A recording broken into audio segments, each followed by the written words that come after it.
நீங்களாம் ஒளிஞ்சிருந்து அடிக்கிற கேஸ்பா. அதில் பார்த்தீங்கன்னா நானும் ஒருத்தி சொல்லும் போதே பெருமையாக இருக்குது எனக்கும். உங்களுக்கும் அந்த மாதிரி பெருமையாக தான் கமெண்ட்ஸில் சொல்லிட்டு போங்கப்பா. அட பேசிகிட்டு இருக்கும் போதே ஸ்கைலராக விட்றாப்பா இந்த பாப்பா. ஏ இருமா பொண்ணே, இது என்னது இதெல்லாம்? இரு இப்போ பாருன்னு அடிக்கிற அடி. அட இந்த மேட்ச் வந்து கொஞ்சம் கோளாறு ஆயிடுச்சுங்க, வேற ஒன்றும் இல்லை. நெக்ஸ்ட் ரவுண்டு பார்த்தீங்கன்னா நம்ம ஹெட்ஷாட்டு தான் அடிப்போம்னு நம்ம சொல்லுவோம், ஆனால் நம்மளுக்கு அது வராது. நம்மளுக்கு அழுத்தி போடினா கை வந்த கலை அது நல்லாவே வரும். இப்போ பார்க்கத்தானே போகிறீங்க என் கைவண்ணத்தை.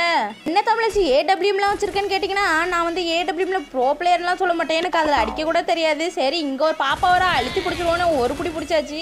இந்த மாதிரி பிடிக்க தெரிஞ்சிச்சுன்னா கமெண்ட்டில் சொல்லிட்டு போங்க. ஏன்னா இந்த உலகத்தில் என்னை விட அழுத்தி பிடிக்க தெரிஞ்சவங்களாம் நிறைய பேர் இருப்பாங்க. அவங்கள கம்பேர் பண்ணும்போதெல்லாம் நம்ம கம்மியாக இருக்கும் போது ரொம்ப கஷ்டமாக இருக்குது. சரி ஒரு நாள் அழுத்தி பிடிக்கல நம்ம பேர் வருங்கிறது நிச்சயம். சரி நம்மக்கிட்ட வேற ஏடபிள்யூ இருந்துச்சா, அந்த ஏடபிள்யூ வச்சு அந்த டிராகன் அடித்தா நம்மளுக்கு லூட்டு கிடைக்கும்.